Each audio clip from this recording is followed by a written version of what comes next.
Bismillah, alhamdulillah, wassalatu wassalamu ala rasulillah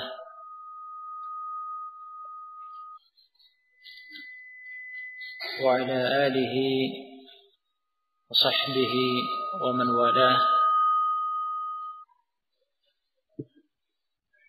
Amma ba'd, kita lanjutkan ketentuan niat puasa wajib. Telah kita selesaikan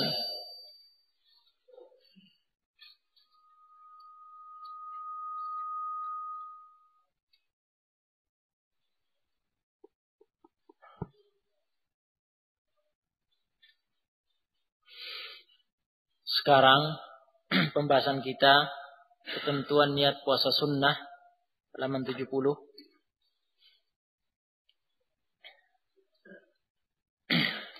Masalah pertama, penetapan niat puasa sunnah.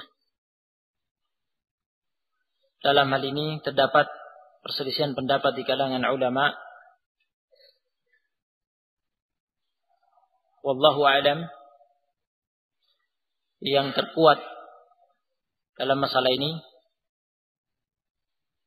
pendapat yang menyatakan boleh berniat puasa sunnah di siang hari.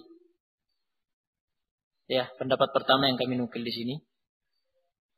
Boleh berniat puasa sunnah di siang hari. Mereka yang berpendapat seperti ini terbagi menjadi dua kelompok.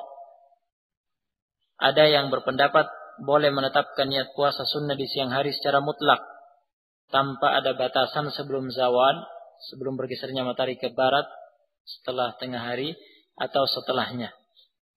Jadi kapan saja di waktu siang hari, ya, meskipun telah mendekati waktu terbenam matahari, akan tetapi dengan syarat orang tersebut belum melakukan hal-hal yang bertentangan dengan puasa semenjak terbit fajar hingga ia berniat berpuasa.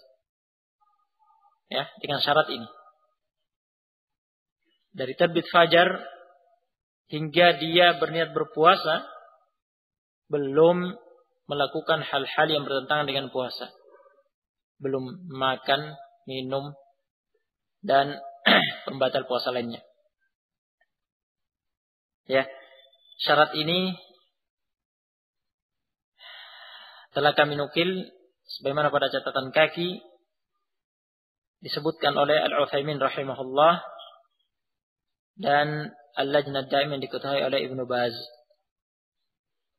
Adapun jika sudah sempat makan atau minum sebelumnya, sudah tidak bisa, ya, menyusulkan niat berpuasa di siang harinya. Nah, ada juga yang di kelompok yang kedua membatasi, ya, boleh dengan syarat sebelum zawal. Namun, ya, yang terkuat apa yang telah kita dengar sebelumnya. Ya, boleh kapan saja di waktu siang hari, meskipun telah mendekati waktu terbenam matahari dengan syarat tersebut tadi. Belum sempat makan, minum dan semisalnya, ya, bertentangan dengan puasa. Dalilnya hadis Aisyah radhiyallahu anha disebutkan pada halaman 71, riwayat Muslim. Dakhala alayya an-nabiy sallallahu alaihi wasallam dhata yawmin faqala hal 'indakum shay' faqulna la qala fa inni idzan sha'imun. Nabi sallallahu alaihi wasallam, ini suatu hari Nabi sallallahu alaihi wasallam pernah masuk menemuiku, kata Aisyah radhiyallahu anha. Lalu bertanya, apakah kalian memiliki sesuatu makanan? Kami menjawab, kata Aisyah radhiyallahu anha, kami menjawab tidak. Beliau Rasulullah sallallahu alaihi wasallam berkata, jika begitu sungguh sekarang aku berpuasa. Jadi perkataan Nabi alaihi wasallam, idzan, jika begitu sekarang, ya, pada fa inni idzan shaimun. Dalam ilmu nahwu ini keterangan waktu sekarang. Yakni Nabi sallallahu alaihi wasallam memutuskan seketika itu juga untuk berniat berpuasa dan beliau belum berpuasa sebelumnya. Karena beliau baru memutuskan saat itu ketika mengetahui bahwa tidak ada makanan. Mengatakan, "Idzan, kalau begitu sekarang saya berniat berpuasa." Ya. Makna ini ya, yang tampak dari makna hadis ini bersifat umum, meliputi seluruh waktu siang hari tanpa batasan waktu tertentu dari siang hari itu. Jadi meskipun setelah zawal, ya, sah. Dan ini dikuatkan dengan dua athar yang kami sampaikan di sini. Athar Hudzaifah radhiyallahu anhu, ya, yang menyatakan barang siapa muncul di benaknya untuk berpuasa setelah matahari bergeser ke barat, hendaklah ia berpuasa. Dan athar Ibni Abbas radhiyallahu anhuma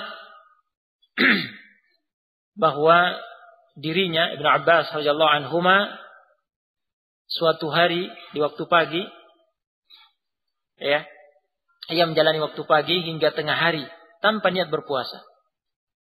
Kemudian di tengah hari, ya, berniat untuk berpuasa. Ya, dalam keadaan kata Ibnu Abbas, aku tidak mencicipi makanan dan minuman apapun sejak pagi sampai sepanjang hari ini. Ya, wa ma akaltu min ta'amin wala syarab mundul yaum. Ya. Kemudian beliau memutuskan untuk berniat berpuasa pada harinya yang tersisa. Nah, jadi ini yang terkuat ya dalam masalah ini. Masalah kedua,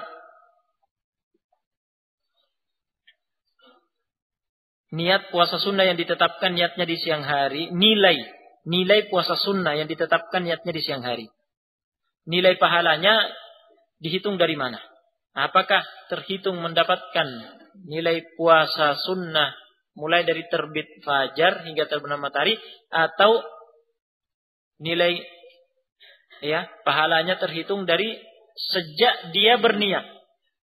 Ya, bukan dari terbitnya fajar, tapi terhitung dari mulai berniat sampai terbenam matahari. Yang benar adalah yang kedua. Yang benar adalah yang kedua. Terhitung sejak ia memulai berniat untuk berpuasa. Ya, karena Nabi alaihi salatu wasallam bersabda pada hadis Umar radhiyallahu anhu, "Innamal a'malu binniyat wa innamal likulli imri'in ma nawa." Muttafaq alaih. Amalan-amalan itu hanya dilakukan dengan niat, dan setiap orang hanyalah mendapat ganjaran dari apa yang diniatkannya. Setiap orang hanyalah mendapat ganjaran dari apa yang diniatkannya. Dia mulai berniat siang hari. Berarti yang diganjar diberi pahala adalah sejak dia berniat, mulai berniat sampai terbenamnya matahari. Adapun yang sebelumnya, sebelum dia berniat, ya, dia belum meniatkan puasa di situ. Tidak ada ya nilai ganjaran ya pahala puasa sebelum dia berniat. Nah, namun perlu diingat, ya, kami terangkan di sini pada halaman 74. Pada halaman 74. Ya. Puasa yang bisa ditetapkan niatnya di siang hari hanyalah jenis puasa sunnah mutlak. Ya, yang tidak ditentukan waktunya dan disyariatkan kapanpun. Ya, selama bukan waktu terlarang atau selama bukan waktu terlarang untuk berpuasa. Adapun untuk puasa sunnah muayyan, puasa sunnah muqayyad, puasa sunnah tertentu yang telah ditetapkan waktunya dalam syariat seperti puasa Senin Kamis, puasa Asyura 10 Muharram, puasa 3 hari di pertengahan bulan dan sebagainya yang memang sudah ditakyin ya sebagai waktu-waktu tertentu yang disyariatkan berpuasa sunnah, ya. Hukum ini tidak berlaku. Ya, hukum ini tidak berlaku. Jadi misalnya seseorang punya kebiasaan berpuasa Senin Kamis. Nah, suatu hari Di hari Senin misalnya, ia lupa berpuasa. Hari itu hari Senin, dia lupa berpuasa. Jam 7 pagi atau jam 8 pagi, baru tersadar, oh hari ini hari Senin. Biasanya dia berpuasa, kali ini dia lupa. Ya. Dalam hal ini, boleh dia berniat berpuasa hari itu dengan syarat tadi, sejak subuh sampai jam 8 itu dia belum melakukan hal-hal yang bertentangan dengan puasa, belum sempat makan, minum, dan pembatal puasa yang lainnya. Boleh, tapi nilainya ya itu puasa mutlak. Tidak sah sebagai puasa Senin. Ya, tidak sah sebagai puasa Senin. Karena puasa Senin, puasa Kamis dan semisalnya adalah puasa muayyan. Karena dia memulai puasanya dari jam 8. Dari jam 8. Jadi bukan puasa hari Senin. Hari Senin dimulai dari terbitnya fajar sampai terbenamnya matahari. Sementara dia mulai dari jam 8. Jadi bukan puasa Senin. Puasa muayyan. Tapi nilainya adalah puasa sunnah mutlak. Ya, tetap sah sebagai puasa sunnah. Dan nilai pahalanya adalah puasa sunnah mutlak. Ya, untuk puasa muayyan ya tidak berlaku. Nah, kemudian ketentuan membatalkan puasa. Ketentuan membatalkan puasa. Kami sebutkan di sini perbedaan lain antara puasa wajib dengan puasa sunnah adalah dalam hal boleh tidaknya dibatalkan tanpa udzur. Puasa wajib tidak boleh dibatalkan tanpa udzur safar, udzur sakit dan sejenisnya yang akan disebutkan nanti. Ya, jika dibatalkan karena udzur, wajib diganti dengan cara qada. Jika dibatalkan tanpa udzur, pelakunya berdosa dan tidak disyariatkan melakukan qada puasa sebagai gantinya. Ini menurut pendapat yang kami pandang rajih. Seseorang yang membatalkan puasa tanpa udzur, sengaja membatalkan tanpa udzur, dia berdosa dan tidak ada kesempatan untuk mengqadanya. Beda dengan orang yang membatalkannya karena udzur sakit, ya, safar dan semisalnya. Nah, masalah tidak disyariatkannya mengqada puasa bagi orang yang membatalkan puasanya secara sengaja tanpa udzur, ya, akan dibahas nanti. Ya, secara lengkap.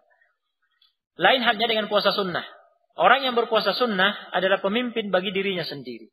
Artinya urusan puasanya terserah kehendaknya. Ya, Rasulullah SAW bersabda pada hadis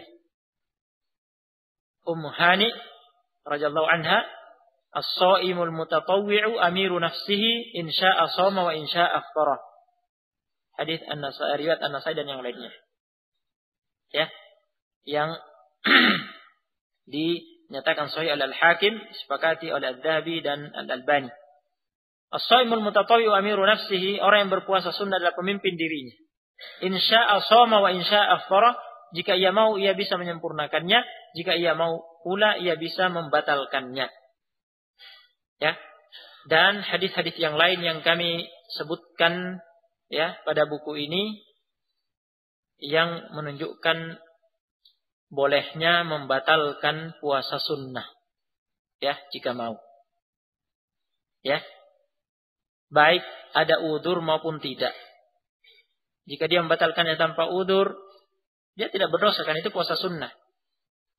Kami sebutkan di sini, ya, masih pada halaman 75 paragraf ketiga, akan tetapi tidak sepantasnya seseorang membatalkan puasa sunnahnya, melainkan jika hal itu mengandung maslahat.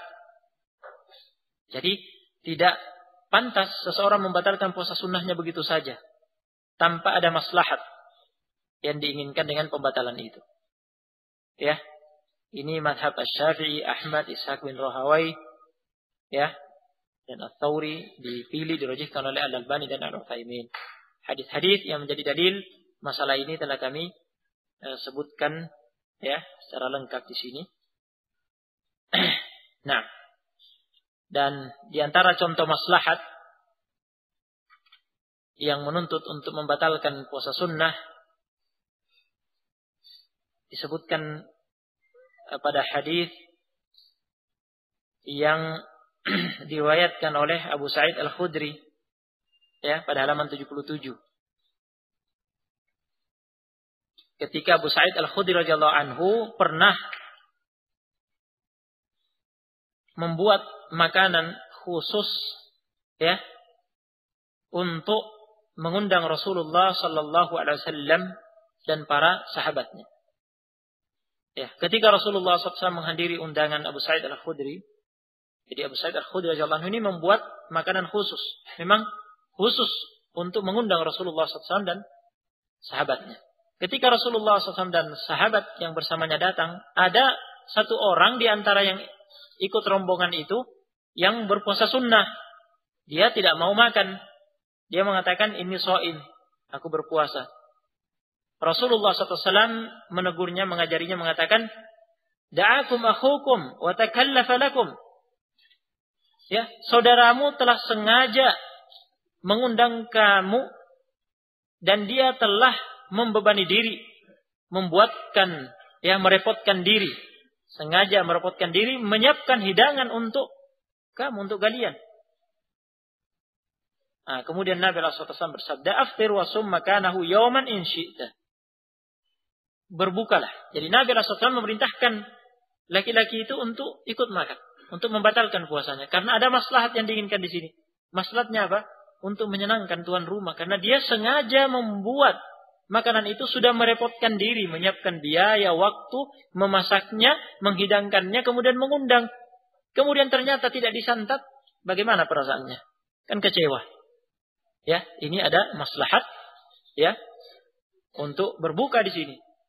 Nah, untuk menyenangkan yang mengundang, ya, mempererat ukhuwah, ya, agar tidak kecewa. Oleh karena itu Nabi SAW memerintahkan kepada dia agar berbuka. Dan ya, jika memang mau bisa diqadha di waktu yang lain, ya. Mengqadha puasa sunnah yang dibatalkan, ya, tidak wajib. Hukumnya pun mustahab, sunnah. Sebagaimana asalnya hukumnya sunnah, jika dibatalkan, ya, mengqadhanya pun hukumnya sunnah. Wallahu a'lam. Kita masuk ke bab yang kelima, ketentuan puasa bagi orang sakit dan musafir. Kata Imam As-Sa'di rahimahullah, wal maridu alladhi yatadarraru bis-shaumi wal musafiru lahumal fitru was-siyamu. Orang sakit yang terkena mudarat karena berpuasa dan musafir, keduanya memiliki pilihan untuk berbuka, tidak berpuasa, atau tetap berpuasa. Ya, keterangan matan ini, ketentuan puasa bagi orang sakit. Ya, jadi matan ini meliputi dua pembahasan, yaitu ketentuan puasa bagi orang sakit dan ketentuan puasa bagi musafir. Yang pertama, ketentuan puasa bagi orang sakit. Allah Subhanahu wa taala telah memberi keringanan, ya, rukhsah pada ayat yang telah lewat, Al-Baqarah ayat 184, "Faman kana minkum maridan aw 'ala safarin fa'iddatun min ayamin ukhar." Maka dari itu barang siapa di antara kalian sedang sakit atau dalam safar lalu ia berbuka, diwajibkan baginya berpuasa sebanyak hari yang ditinggalkan itu pada hari-hari yang lain. Ya. Alim ulama juga telah ijma'. Ya, alim ulama juga telah ijma', sepakat bahwa orang sakit di bulan Ramadan mendapat rukhsah, keringanan untuk berbuka, tidak menjalankan puasa, dan berkewajiban melakukan qada puasa di luar Ramadan sebagai gantinya. Beberapa masalah terkait ketentuan puasa bagi orang sakit. Masalah pertama, kriteria sakit yang menjadi udzur untuk mendapat keringanan tidak berpuasa. Menurut penulis Syekh As-Sa'di rahimahullah pada matannya menyatakan bahwa kriterianya adalah apabila orang sakit tersebut akan mendapat mudarat jika berpuasa. Beliau mengatakan wal maridul ladzi yatadarraru bis-shaum. Orang sakit yang terkena mudarat karena berpuasa. Jadi beliau menetapkan bahwa kriteria orang sakit yang mendapat keringanan untuk tidak menjalankan puasa di bulan Ramadan adalah orang sakit yang apabila orang sakit tersebut berpuasa dia akan mendapat mudarat. Ya, dia akan termudaratkan.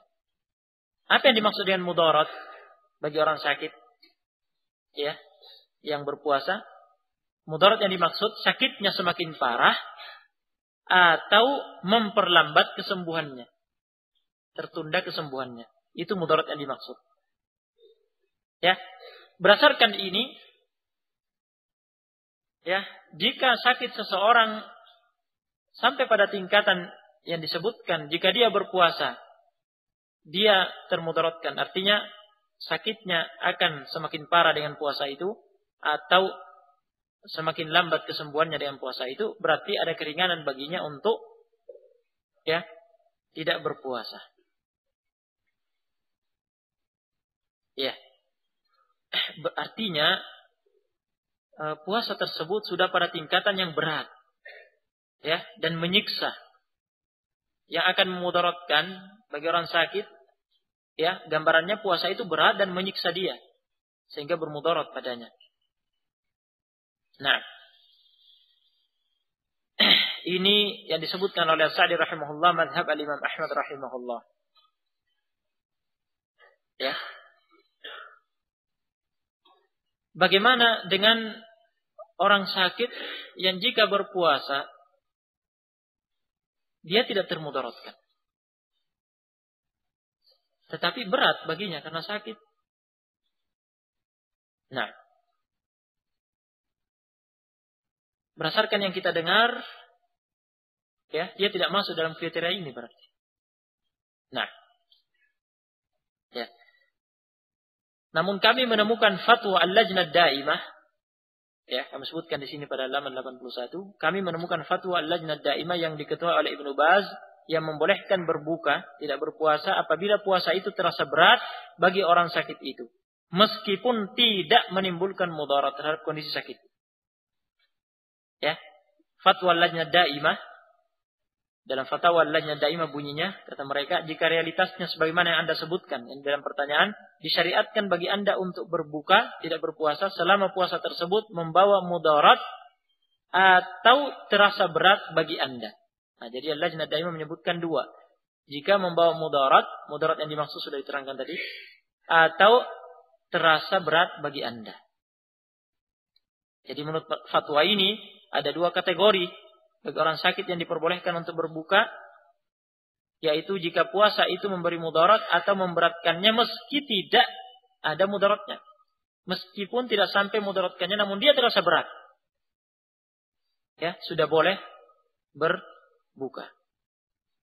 Lebih dari itu, Ibnu Utsaimin rahimahullah membolehkan untuk berbuka, tidak berpuasa jika puasa itu memberi pengaruh kurang enak pada diri orang sakit. Ini lebih longgar lagi. Pendapat yang dipilih oleh Ibnu Utsaimin lebih longgar lagi. Ya. Jika memberi pengaruh kurang enak pada diri orang sakit, sudah mendapat keringanan. Meskipun tidak sampai memberatkannya atau bermudarat terhadapnya. Oleh karena itu beliau, Ibnu Utsaimin rahimahullah dalam kitabnya Syarhul Mumti' memberi 3 rincian. Rincian yang pertama, jika puasa itu memberi pengaruh kurang enak pada dirinya, tetapi tidak sampai memberatkan, pada kondisi ini berbuka adalah sunnah baginya, sedangkan berpuasa dibolehkan baginya. Jika ia mau, berpuasa boleh dan tidak terhitung makruh. Ya, karena tidak memberatkannya. Baik, jadi kondisi ini menjadi batas minimal diperbolehkannya orang sakit untuk berbuka. Iya. Alasannya, karena keringanan berbuka bagi orang yang sakit,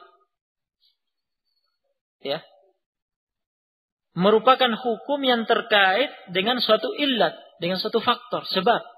Apa illat, apa sebab, faktor hukum adanya keringanan bagi orang sakit untuk berbuka, untuk tidak berpuasa. Illatnya adalah berbuka lebih ringan baginya dan lebih sesuai dengan kondisinya. Berarti jika dia merasakan kurang enak, ya, berpuasa karena penyakit yang dideritanya, illat itu ada padanya. Jadi dia mendapat keringanan itu disunnahkan untuk berbuka. Tetapi jika dia tetap memilih berpuasa pada kondisi itu karena tidak memberatkannya, tidak terhitung makruh. Boleh. Yang kedua, jika berpuasa terasa memberatkan dirinya. Ini tingkatan yang kedua. Jika berpuasa terasa memberatkan dirinya, tetapi tidak sampai memberi mudarat.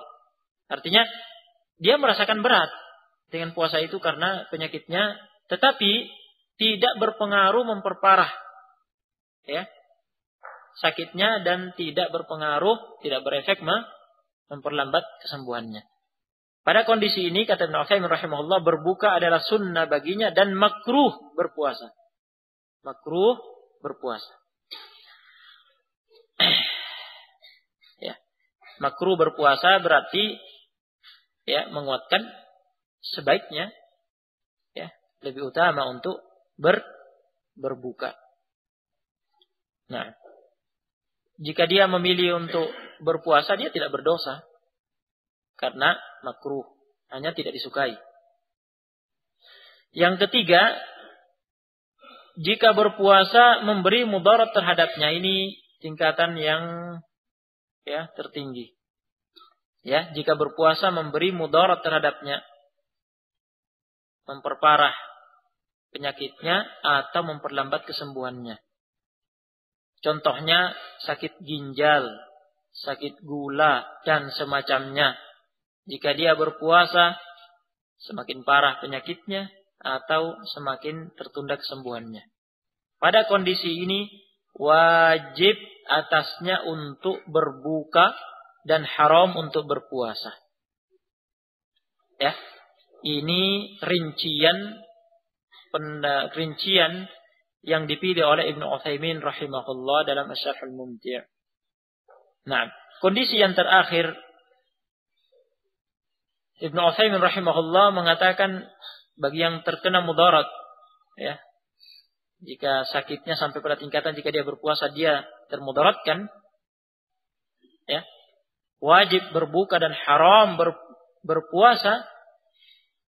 Ini berdasarkan dalil-dalil dari Al-Quran dan As-Sunnah. Nah, dalil itu kami terangkan pada catatan kaki. Allah Subhanahu wa taala berfirman, "Wala tulqu bi aydikum ila tahlukah." Al-Baqarah ayat 195. "Wala tulqu bi aydikum ila tahlukah." Ya, dan janganlah kalian menjerumuskan diri kalian kepada kebinasaan.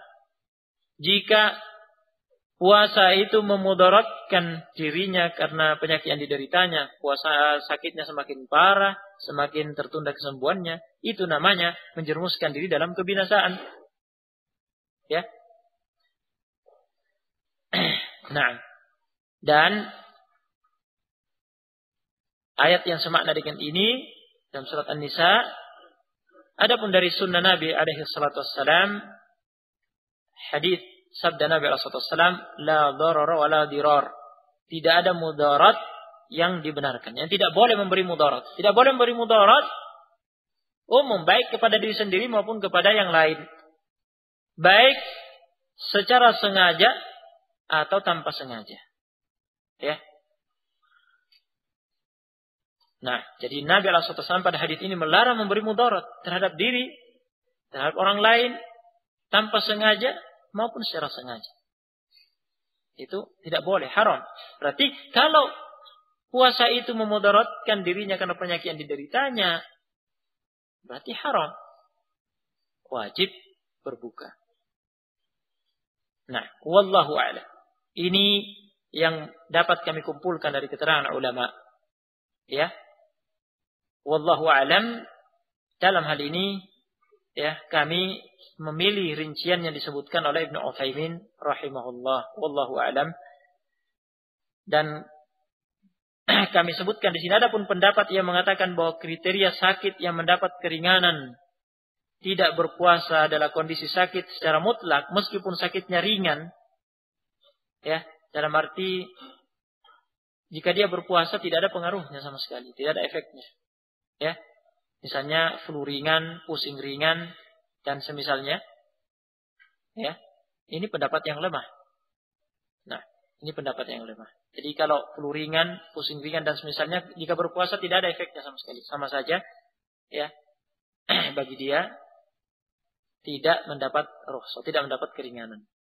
Nah, ya, minimalnya yang kita dengar dari Ibnu Utsaimin rahimahullah, jika dia berpuasa terasa badannya kurang enak. Nah, ini minimalnya. Ya, yang mendapat keringanan. Wallahu a'lam. Masalah kedua, hukum puasa orang sakit yang tetap memilih untuk berpuasa. Yang benar dalam hal ini adalah pendapat jumhur, mayoritas ulama, bahwa puasanya sah. Ya. Orang sakit yang tetap memilih untuk berpuasa, puasanya sah. Ya. Dengan rincian yang telah kita dengar sebelumnya dari Ibnu Utsaimin rahimahullah. Ya. Kecuali yang tingkatan terakhir yang telah kita dengar dan yang dirincikan oleh Ibnu Utsaimin rahimahullah. Jika puasa itu memudaratkan, memperparah penyakitnya atau memperlambat kesembuhannya, telah kita ketahui bahwa wajib berbuka, haram berpuasa. Nah, pada keadaan ini, jika tetap berpuasa berarti melakukan sesuatu yang haram. Ya, melakukan sesuatu yang haram sulit di sini untuk dikatakan sah puasanya. Ya, sulit untuk dikatakan sah puasanya.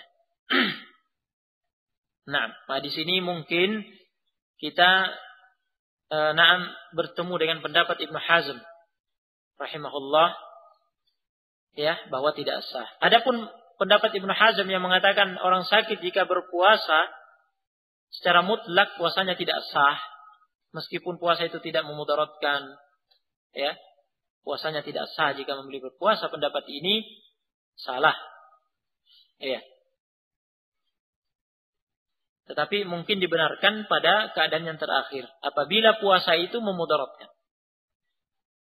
Ya, maka di sini kuat untuk dikatakan tidak sah, karena wajib berbuka dan haram berpuasa. Jika tetap berpuasa memaksa diri, memudaratkan diri, ya, dengan puasa itu, di sini kuat untuk dikatakan tidak sah, seperti diterangkan Ibnu Utsaimin rahimahullah dalam Asy-Syarhul Mumti'. Ya, berarti dari sini kita mengetahui kesalahan sebagian orang yang memaksakan diri untuk berpuasa pada kondisi sakit yang terberatkan oleh puasa. Dia sakit, tetap memaksa diri untuk berpuasa. Sebenarnya dia berat, terasa berat, namun dia memaksa diri. Ya, ini kekeliruan. Sunnahnya bagi dia adalah berbuka. Makruh untuk berpuasa. Apalagi jika memudaratkan dia. Dia memaksakan diri berpuasa, ya, menyiksa dirinya, memperparah penyakitnya, semakin lambat kesembuhannya. Ini tidak dibenarkan dalam syariat. Syariat ini tidak bermaksud untuk menyiksa. Syariat ini tidak pernah bermaksud untuk menyiksa hamba Allah Subhanahu wa taala. Bukan itu tujuannya. Nah, Allah Subhanahu wa taala telah memberi kemurahan dan keringanan, rukhsah.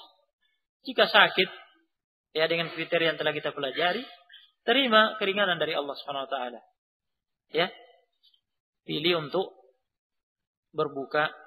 Nah, nanti kalau sudah sembuh di luar bulan Ramadan diqadha. Nah, berikutnya ketentuan puasa bagi musafir, orang yang melakukan safar.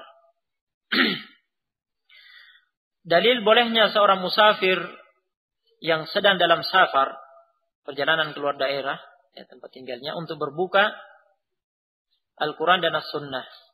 Ayat tadi, ayat sebelumnya telah kita dengar, Al-Baqarah 184, dan terdapat hadis Anas bin Malik Al-Ka'bi radhiyallahu anhu. Hadis Anas bin Malik Al-Ka'bi radhiyallahu anhu, Rasulullah sallallahu alaihi wasallam bersabda, "Inna Allah Ta'ala wada'a 'anil musafiri syatra as-salati was-shawma 'anil musafiri wa 'anil murdi'i wal hubla."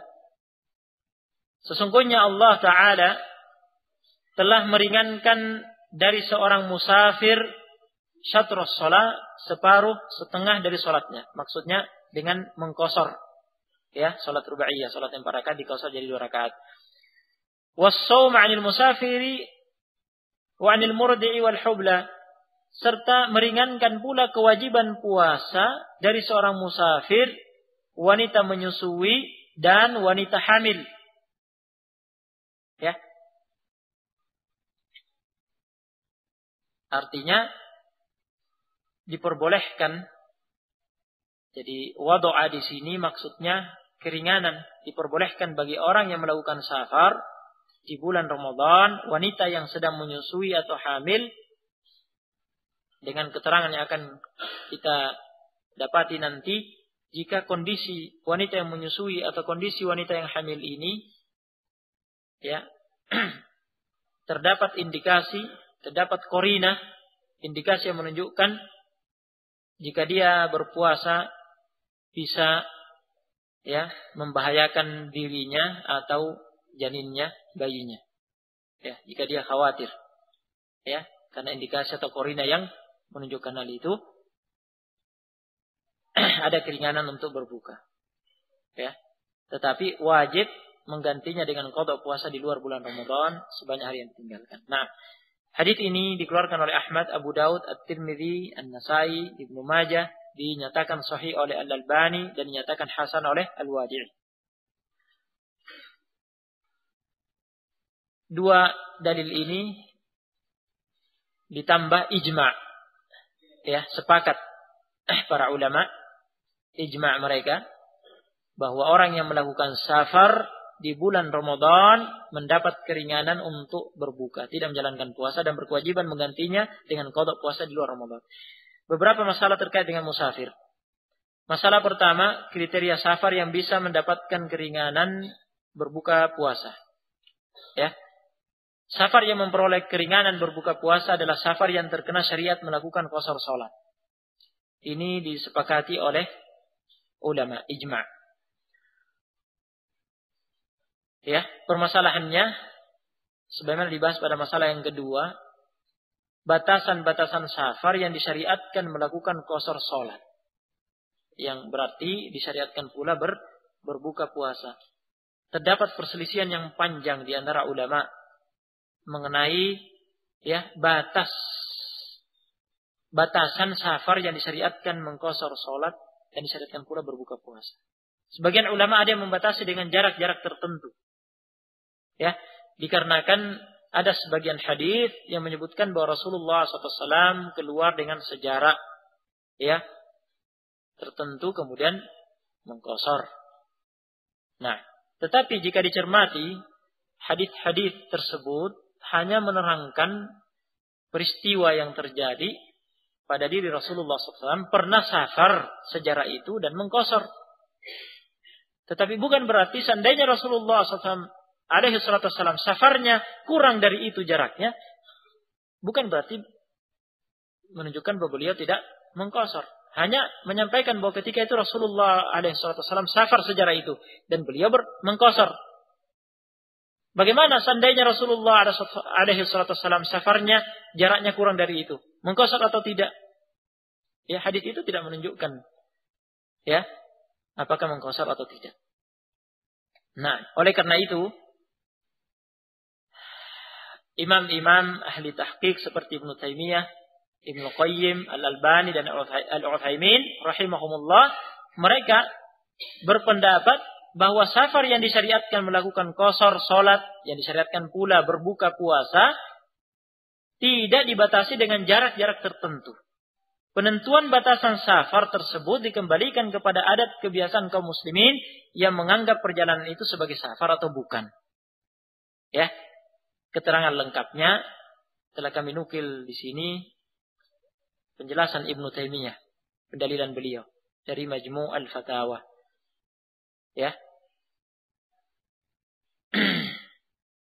Jadi dalil-dalil yang menyebutkan ya qasar salat bagi musafir dan rukhsah untuk berbuka bagi musafir, ya, dalil-dalil tersebut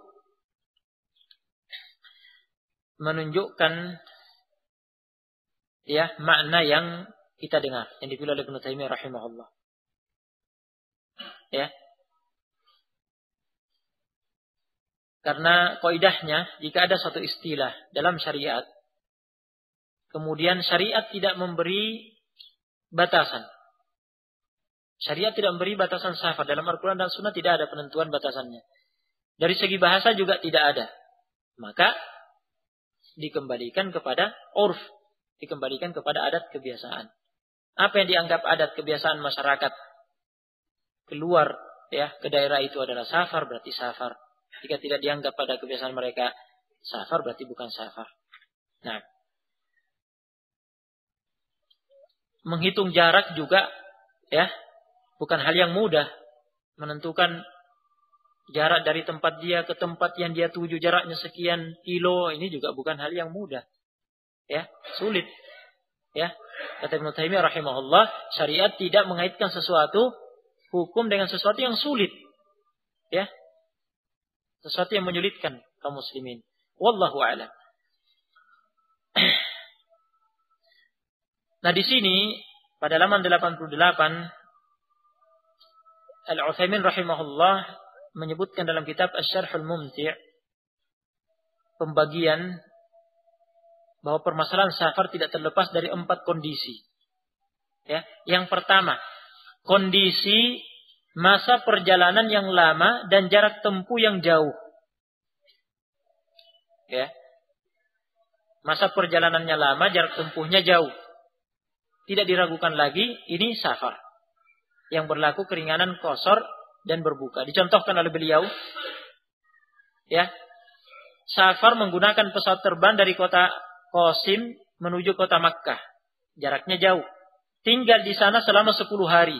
Nah, ini jelas safar. Yang kedua, kondisi masa perjalanan yang lama dengan jarak tempuh yang pendek.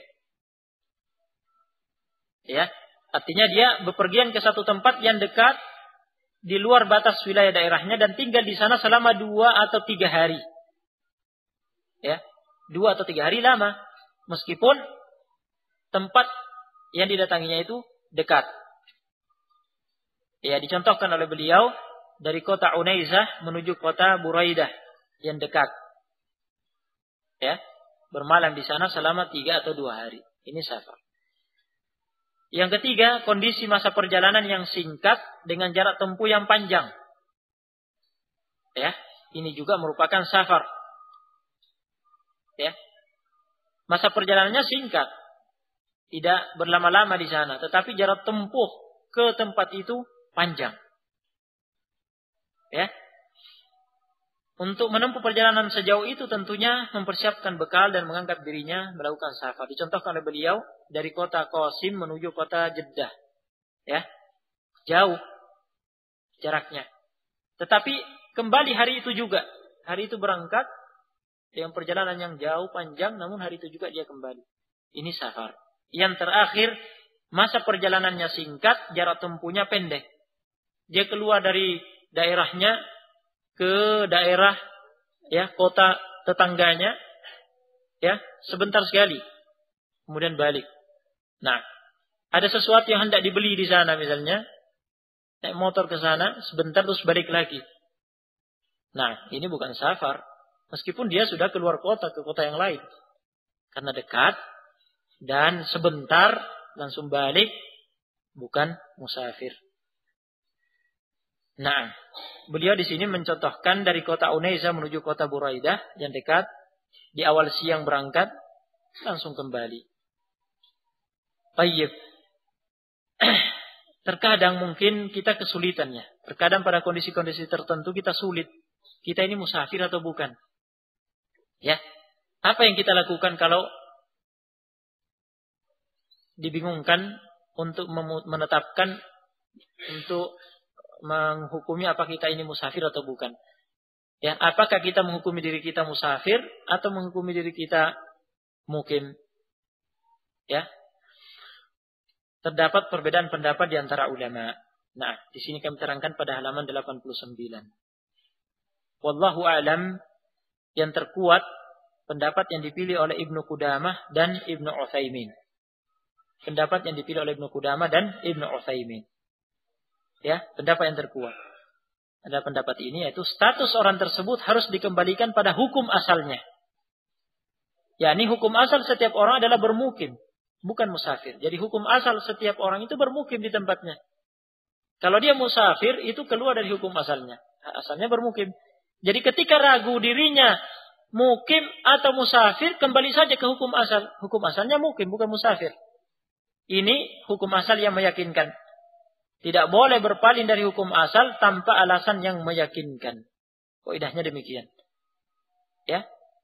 Jadi ketika ragu dirinya mukim atau musafir, yang meyakinkan dia masih mukim, berarti sempurnakan sholat, jangan dikosor, dan tetap berpuasa. Wallahu a'lam. Masalah ketiga, safar maksiat dan kaitannya dengan keringanan berbuka puasa. Ada perbedaan pendapat di antara ulama. Singkatnya, ya, meskipun safarnya untuk suatu maksiat, dia tetap masuk dalam hukum mendapat rukhsah, ya, keringanan. Yang jelas karena dia safar untuk maksiat, dia berdosa. Namun masalah rukhsah, keringanan itu tetap berlaku untuknya. Kecuali jika safarnya itu mau melarikan diri dari puasa. Dia sengaja melakukan safar supaya tidak berpuasa. Nah, ini lain lagi masalahnya. Nah, safar supaya saya musafir, saya bisa berbuka. Nah, ini tidak benar. Kalau ini, ya, tidak mendapat rukhsah. Meskipun dia musafir, dia tetap wajib berpuasa. Ya, haram berbuka. Karena niatnya memang, ya, safarnya itu untuk melarikan diri untuk menghindar dari puasa. Nah, jadi dia diberi hukum lawan dari niatnya. Sebagaimana diterangkan oleh Ibnu Utsaimin rahimahullah di sini. Masalah keempat, keringanan untuk melakukan qashar dan berbuka puasa dalam safar berkenaan dengan jenis kendaraan yang dipakai. Ya, singkatnya, sebagaimana difatwakan oleh Al-Imam Ibnu Baz rahimahullah, tidak ada perbedaan antara, ya, satu kendaraan dengan kendaraan yang lainnya. Kendaraan apa saja, ya. Pada masa sekarang, meskipun dengan pesawat terbang yang cepat, ya, juga, ya, pelakunya tergolong musafir. Nah, jika termasuk dalam kriteria safar, dia mendapat rukhsah keringanan untuk berbuka. Nah, masyaqqah as-safar, beratnya safar itu tetap dirasakan meskipun dengan pesawat terbang. Nah, meskipun dengan mobil yang bagus, yang mewah, ya, ber-AC, itu tetap efek safar itu tetap dirasakan. Nah, jadi tidak ada bedanya antara satu kendaraan dengan kendaraan yang lainnya. Nah, masalah kelima, beberapa keadaan musafir terkait dengan hukum berpuasa dan berbuka. Nah, beberapa keadaan musafir terkait dengan hukum berpuasa dan berbuka. Ada 3 rincian yang kami sebutkan di sini. Nah, dengan rincian hukum masing-masing. Yang pertama, berpuasa atau berbuka sama saja bagi musafir itu. Nah, ada sebagian musafir, Masya Allah alaih, ya, fisiknya bagus, sehat dan kuat, ya, ketika safar biasa-biasa saja, berpuasa atau tidak sama saja bagi dia. Nah, ada sebagian orang yang seperti itu, ya. Ada juga, ya, terkadang seperti itu, terkadang tidak, kan begitu, tergantung keadaan ketika safar. Nah, atau dia mendapatkan kemudahan dalam safar sehingga tidak merasakan penatnya safar. Yang jelas, pada keadaan seperti ini, musafir yang kondisinya seperti ini, ya, mana yang afdal bagi dia? Tetap berpuasa dalam safarnya atau berbuka? Ya. Terdapat 3 pendapat di antara ulama. Ada yang mengatakan afdal baginya untuk berpuasa. Afdal baginya berpuasa. Ya. Agar dia mendapatkan keutamaan berpuasa di bulan Ramadan daripada mengqadha. Afdal. Ya.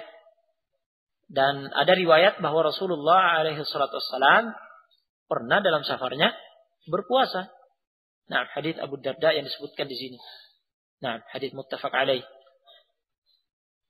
Ya. Dengan alasan pilihan Rasulullah alaihi salatu wassalam memilih untuk berpuasa pada safarnya itu karena kondisinya bagus, kuat, ya.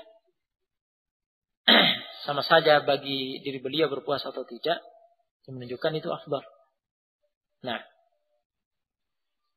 dan tinjauan makna di antaranya yang telah kita dengar tadi, ya, agar mendapatkan keutamaan tetap berpuasa di bulan Ramadan. Ya, makna yang lain agar ya menyegerakan diri dalam melaksanakan kewajiban daripada diqadha. Nah, ini pendapat yang pertama. Pendapat yang kedua mengatakan yang afdal adalah berbuka. Jadi sebaliknya, pendapat yang kedua afdal berbuka. Ya. Pendapat ini berdalil dengan hadis Hamzah bin Amr al-Aslami. Hadis Hamzah bin Amr al-Aslami radhiyallahu anhu yang pernah bertanya kepada Nabi sallallahu alaihi wasallam, menyatakan bahwa dirinya mendapatkan kekuatan dalam safar untuk berpuasa. Hal alayya junah?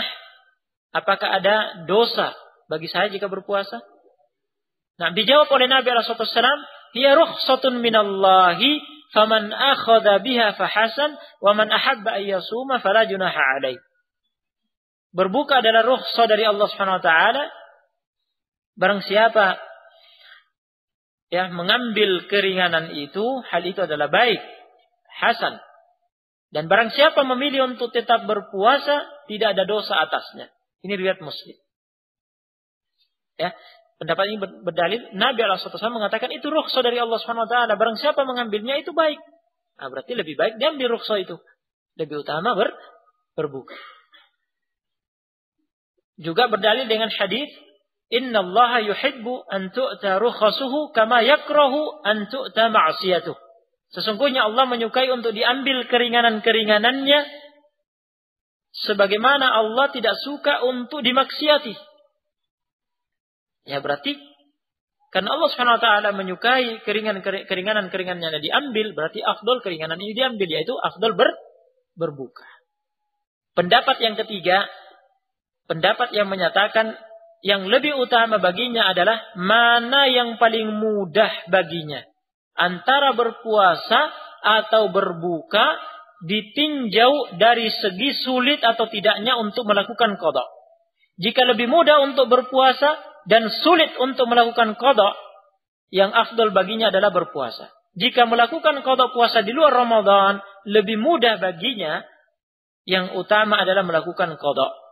Ada sebagian orang mungkin justru di luar bulan Ramadan dia sibuk dengan pekerjaan, ya, dan mungkin malah banyak safar, ya, justru sulit dia untuk mengqadha di luar Ramadan. Berarti afdal tetap berpuasa.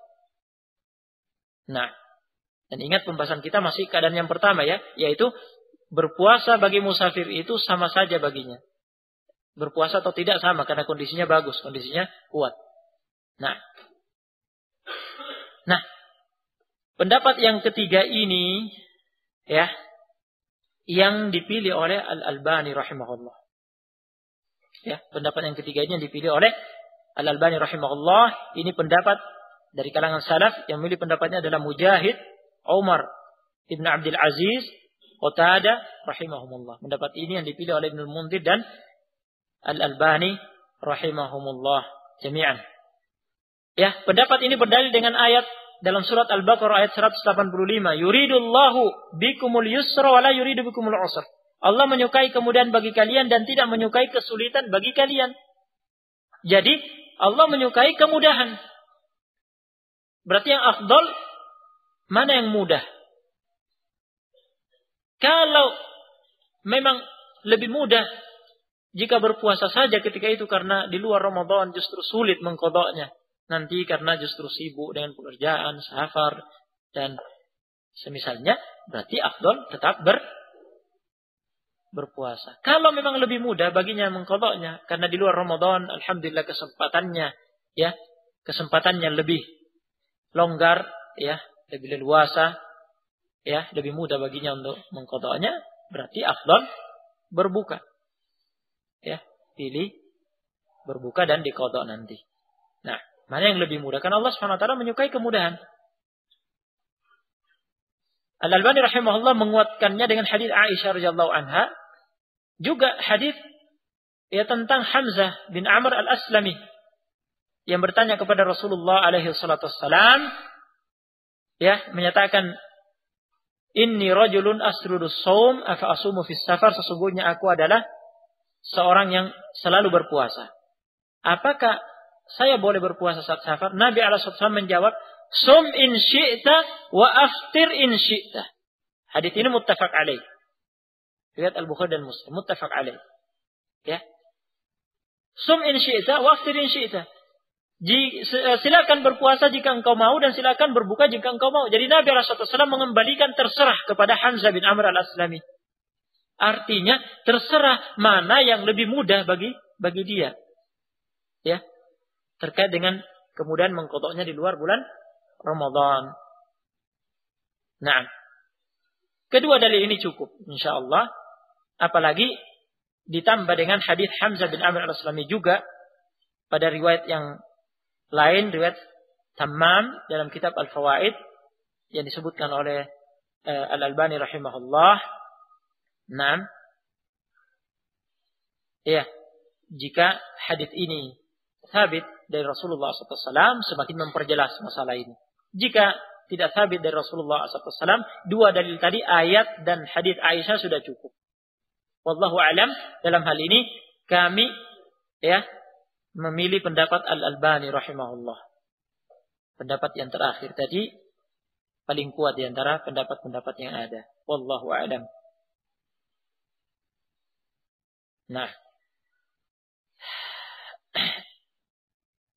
keterangan yang tersisa, bantahan terhadap pendapat-pendapat yang lainnya, jawaban terhadap bantahan yang lainnya, jawaban terhadap pendapat-pendapat yang lainnya, bisa disimak dalam buku ini. Nah, tidak memungkinkan bagi kita untuk berpanjang lebar secara detail. Nah, karena waktu.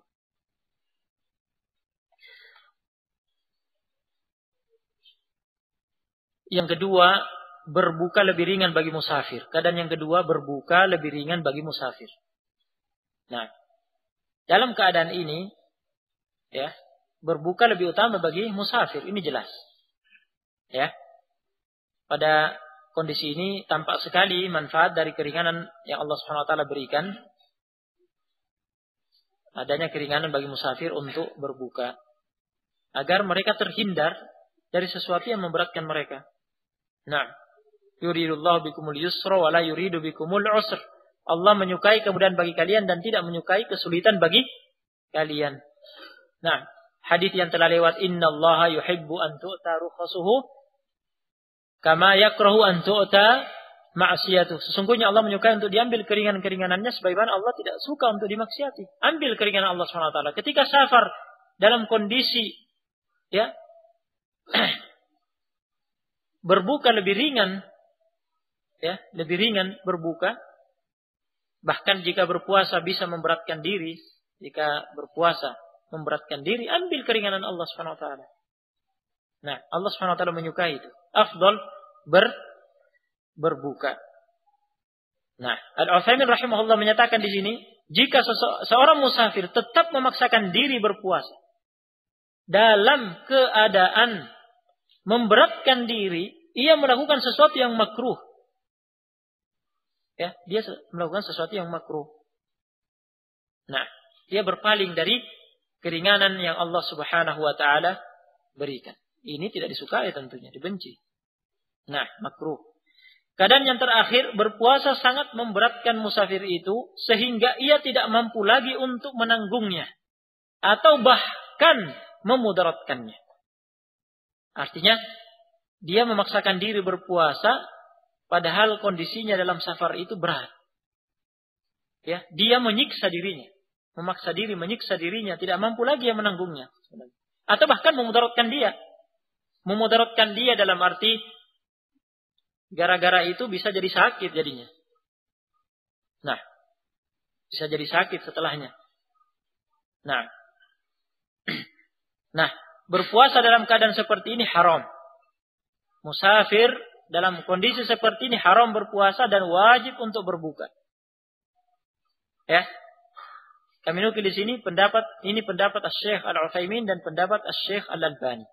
Dalilnya adalah hadis Jabir bin Abdullah radhiyallahu anhuma yang dikeluarkan oleh Imam Muslim. Ya.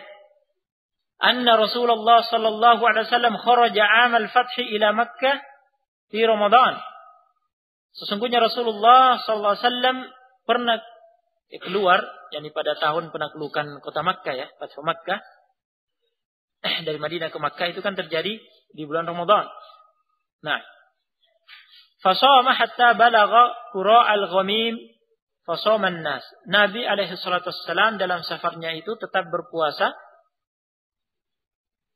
ya, sampai mencapai tempat yang bernama Qura' al-Ghamim.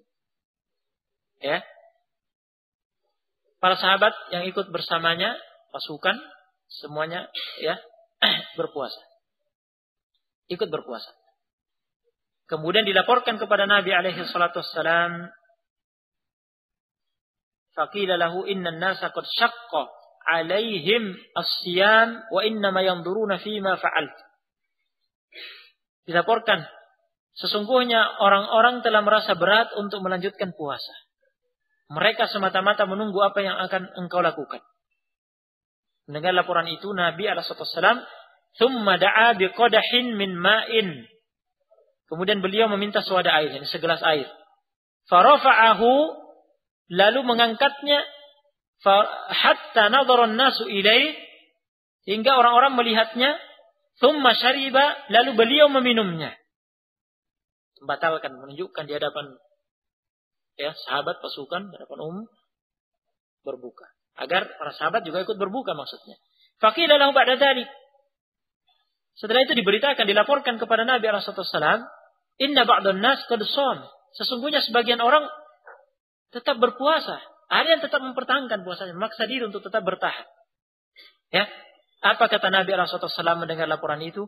Faqala ulaikal usatu, ulaikal usatu. Mereka adalah orang-orang yang bermaksiat, mereka adalah orang-orang yang bermaksiat. Kalau bermaksiat apa artinya? Berarti melakukan sesuatu yang haram. Berarti puasa mereka yang mereka pertahankan ya, dalam keadaan menyiksa diri mereka ketika itu adalah haram, itu maksiat. Nah, karena dihukumi mereka bermaksiat oleh Rasulullah SAW. Dalil yang kedua hadis Jabir bin Abdullah radhiyallahu anhuma, muttafaq alaih.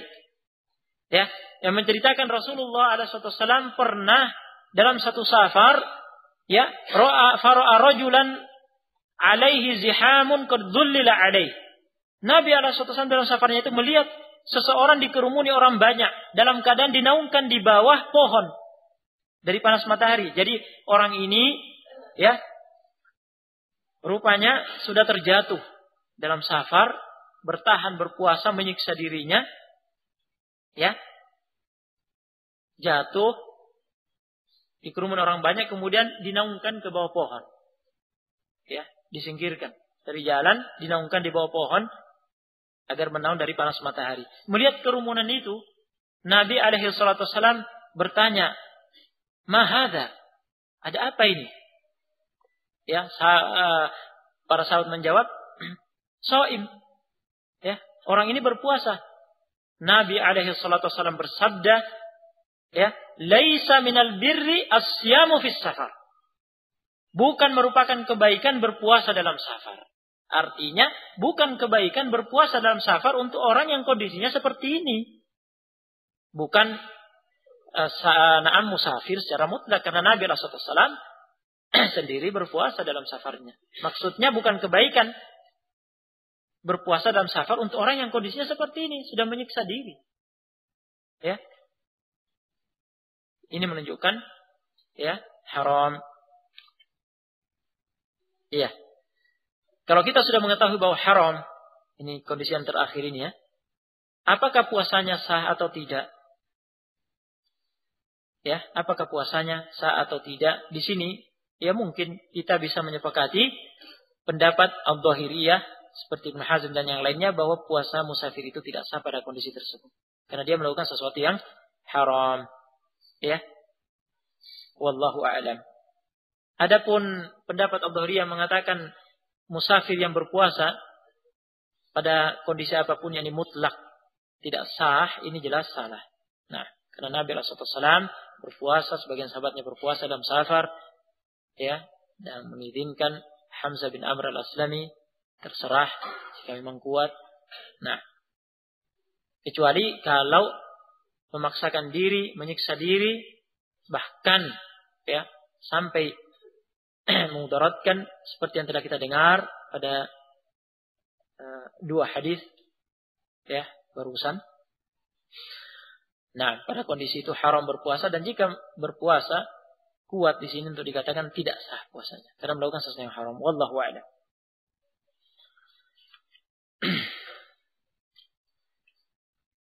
Masalah ke-6, hukum musafir yang berpuasa di hari-hari safarnya.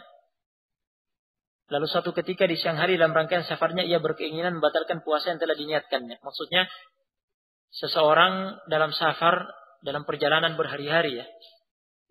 Dia sampai di suatu tempat misalnya, di suatu daerah ya.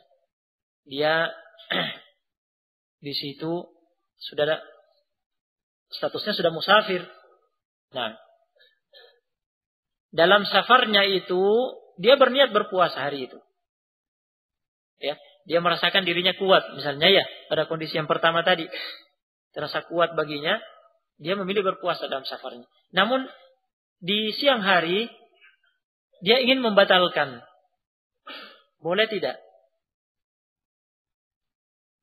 Di siang hari dia ingin membatalkan. Dia sudah berniat berpuasa ini. Di siang hari dia ingin membatalkan. Nah, jumhur ulama mengatakan boleh. Kenapa? Karena dia musafir. Nah, dan hadis yang lewat perjalanan Rasulullah SAW pada penaklukan kota Makkah di bulan Ramadan ketika mencapai tempat lembah Qura al-Ghamim, ya, itu sudah dalam safar itu, ya, sudah melewati perjalanan ya beberapa hari. Nah, ternyata beliau membatalkan. Nah, menunjukkan boleh. Masalah ke-7, halaman 104, seseorang tidak boleh berniat sejak malam hari untuk tidak berpuasa di esok hari dengan alasan akan melakukan safar. Nah, ini penting. Malam ini berniat untuk safar esoknya. Boleh tidak sejak malam ini sudah meniatkan tidak berpuasa besok karena besok mau safar? Ya, tidak boleh. Tidak boleh berniat sejak malam hari untuk tidak berpuasa di esok hari dengan alasan akan melakukan safar. Tidak boleh. Ibnu Abdul Bar rahimahullah dalam kitab Al-Istidkar menyatakan alim ulama telah sepakat bahwa orang yang hendak melakukan safar di bulan Ramadan tidak diperbolehkan berniat sejak malam hari untuk berbuka. Yani untuk tidak berpuasa esok harinya. Sebab seseorang tidak dianggap sebagai seorang musafir semata-mata dengan adanya niat untuk safar. Melainkan dengan berangkat melakukan safar atau telah melakukan persiapan matang untuk safar. Ini jelas ya. Masalah ke-8, hukum seseorang yang di suatu hari berpuasa dalam keadaan bermaksud melakukan safar hari itu juga. Apakah boleh baginya berbuka hari itu? Nah, jadi sudah kita dengar tadi, malamnya tidak boleh berniat untuk tidak berpuasa meskipun sudah berniat safar esoknya. Jadi tetap berniat berpuasa. Nah, paginya jam 7, jam 8 misalnya persiapan mau safar ini. Sudah serius disiapkan. Ya. Kemudian hendak berangkat safar. Nah, apakah boleh baginya ya berbuka hari itu? Ya. Dan kapan dia mulai berbuka? Apakah menunggu sampai dia benar-benar safar, sudah dalam perjalanan? Ya, terdapat perbedaan pendapat di antara ulama. Yang terkuat dalam masalah ini, ya, adalah pendapat yang membolehkan untuk berbuka, membatalkan puasanya dengan alasan dirinya telah berstatus sebagai musafir. Ya, tetapi yang memilih pendapat ini, ya, berbeda pendapat kapan ia bisa berbuka. Ya, apakah harus menunggu sampai dia benar-benar sudah dalam safar? Atau boleh berbuka ketika dia sudah pada persiapan terakhir, sudah dipastikan akan berangkat. yakni sudah mengenakan pakaian safar, perlengkapan lengkap, ya. Tas-tas sudah dimasukkan ke bagasi mobil misalnya, ya. Sudah siap semuanya, tinggal naik ke kendaraan. Ya. Tinggal berangkat. Nah, yang terkuat dalam masalah ini, wallahu alam, ya, pendapat yang dipilih oleh Anas bin Malik radhiyallahu anhu, dipilih oleh Ibnu Qayyim, Al-Albani dan Al-Wadi'i. Ya, pada halaman 106, yaitu pendapat yang kedua yang kami sebutkan, pendapat bahwa disyariatkan baginya untuk berbuka di tempat tinggalnya jika ia telah bertekad bulat untuk melakukan safar dengan melakukan persiapan matang untuk safarnya.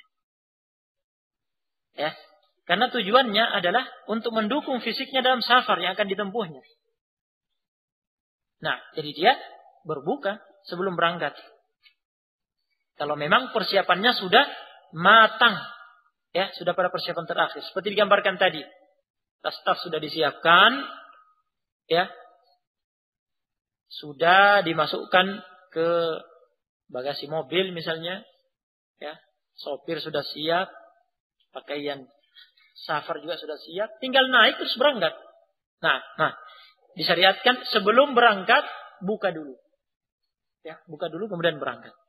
Nah, dalam hadis ini terdapat hadis Anas bin Malik radhiyallahu anhu yang diriwayatkan oleh At-Tirmidzi dalam sunannya, bahwa Muhammad bin Ka'ab rahimahullah berkata, Ataitu Anas ibn Malik fi Ramadan wa huwa yuridu safaran. Aku mendatangi Anas bin Malik di bulan Ramadan dalam keadaan ia berniat untuk safar. Wa huwa yuridu safaran. Ya, dalam keadaan ia berniat untuk safar. Wa qad ruhilat lahu rahilatuh. Dan kendaraannya telah disiapkan. Wa labisa thiyabas safar. Kendaraannya telah disiapkan serta ia pun telah mengenakan pakaian safar. Pada abi ta'amin fa'akala. Kemudian ia meminta makanan dan memakannya. Faqultu lahu, kata Muhammad bin Ka'ab, aku bertanya kepadanya, sunnah? Ini sunnah. Apakah ini sunnah? Ya. Apakah ini adalah sunnah? Sunnah Nabi SAW. Dijawab oleh Anas, sunnah. Ini adalah sunnah. Ini sunnah Nabi SAW. Thumma raqib, kemudian Anas menaiki kendaraannya. Ya. Hadis ini dinyatakan berderajat hasan oleh At-Tirmidzi serta dinyatakan sahih oleh Ibnu Qayyim, Ibnu Al-Arabi pada kitab, ya, Ariyatul Ahwazi, Al-Wadi'i pada kitab Al-Jami' As-Sahih, dan Al-Albani pada kitab Sahih At-Tirmidzi. Dan ada risalah khusus, ya, buku khusus yang dikarang oleh Al-Albani berjudul Risalah Tashih Hadits Iftar As-Shaim Qabla Safarihi Ba'da Al-Fajr Warrad Ala Man Dha'afahu. Ya, jadi hadis ini sabit dari Anas bin Malik dari Rasulullah SAW bahwa ini sunnah Nabi SAW. Dan ada hadis yang lain, hadis Abu Basrah Al-Ghifari radhiyallahu anhu yang dikeluarkan oleh Imam Ahmad dan Abu Daud yang semakna dengan ini, ya, menguatkan hadis ini. Alhamdulillah. Nah, masalah ke-9, hukum berpuasa dan berbuka bagi orang yang memiliki pekerjaan atau kebiasaan selalu melakukan safar. Rutinitasnya selalu melakukan safar. Seperti hanya sopir, nahkoda, ya, selalu dalam safar, ya, nyopir atau membawa kapal. Tetapi dia memiliki tempat tinggal yang tetap, yang dia niatkan sebagai tempat tinggalnya. Meskipun belum punya keluarga, namun dia punya tempat tinggal tetap, punya rumah, kediaman yang tetap. Ya, statusnya dalam musafir, selama dia dalam safar, dia musafir yang mendapatkan rukhsah, qasar dan berbuka puasa. Nah, ya, nanti seperti kata Ibnu Utsaimin rahimahullah, dia bisa menunaikan puasa pada hari-hari safar di bulan Ramadan yang bertepatan yang musim dingin misalnya. Nah, yang, ya, mendukung dia untuk berpuasa. Ya, Begitu pula ketika kembali ke daerah tempat tinggalnya, ya, di bulan Ramadan. Nah, yang jadi masalah jika dia tidak punya tempat tinggal di darat. Nah, ia selalu di atas kendaraannya bersama keluarganya. Nah, di atas kapal misalnya dia punya kamar khusus dengan keluarganya, sudah itu jadi rumahnya. Nah, bersama keluarganya. Tidak punya tempat tinggal di darat. Nah, jika ini terjadi bagaimana? Ini diperselisihkan oleh ulama Al-Imam Ahmad dan Al-Imam Syafi'i berbeda pendapat di sini. Nah, Al-Imam Ahmad berpendapat orang tersebut bukan lagi musafir. Alasannya, ia telah menjadikan kendaraannya sebagai tempat tinggal. Ya, ia sudah tinggal di kendaraannya bersama keluarganya. Dia tidak punya tempat tinggal yang dia niatkan di darat. Jadi itu sudah tempat tinggalnya. Berarti dia sudah bukan musafir. Nah, jadi tidak mendapatkan keringanan melakukan qasar dan buka puasa. Ini yang dirajihkan Ibnu Utsaimin. Adapun Imam Syafi'i berpendapat dia tetap musafir. Ya, yang mendapat keringanan mengqasar dan berbuka. Wallahu a'lam. Mungkin ya pendapat Imam Ahmad lebih dekat. Wallahu a'lam. Terakhir, perhatian peringatan. Kita telah dengar tadi bahwa udzur ya untuk berbuka puasa adalah sakit dan safar dengan rincian yang telah kita dengar ya. Nah, adapun kondisi berat yang dirasakan seseorang dalam berpuasa bukan udzur untuk berpuasa. Dia mukim, sehat. Ya, dia sehat, tidak sakit dan dia mukim. Kemudian dia merasa berat dengan puasa. Ya, itu bukan alasan, bukan udzur untuk berbuka. Ya, haram berbuka dengan alasan berat baginya puasa itu. Meskipun dia seorang pekerja berat. Meskipun seorang pekerja berat dan dia bekerja di siang harinya. Nah, kecuali sebutkan di sini, kecuali jika terasa amat berat baginya dan tidak tertanggulangi lagi. Artinya dia tersiksa sudah tingkatannya. Dia sudah tidak mampu ya menanggulangi ya beratnya. Dia sudah sampai pada tingkatan tersiksa ya dan khawatir akan terkena mudarat atau celaka karenanya. Dia bisa sakit. Setelah itu bisa pingsan atau bisa mati dia kalau bertahan. Nah, bahaya, bisa celaka.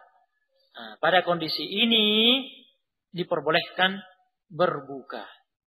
Diperbolehkan berbuka. Ini udzur. Kalau sudah pada tingkatan ini tadi. Ya, dalilnya adalah penyamaan hukum dengan orang sakit berdasarkan metode kias analog. Nah, adapun mengenai kewajiban untuk melakukan qada puasa yang ditinggalkan itu karena kondisi tadi, ya, diperselisihkan oleh ulama. Nah, namun yang benar dia wajib mengqadanya. Ya, dia wajib mengqadanya di luar bulan Ramadan. Ya, ini pendapat yang dipilih oleh Syaukani, Al-Utsaimin dan difatwakan oleh Al-Lajnah Daimah yang diketuai oleh Ibnu Baz. Dia wajib mengqadanya di luar bulan Ramadan.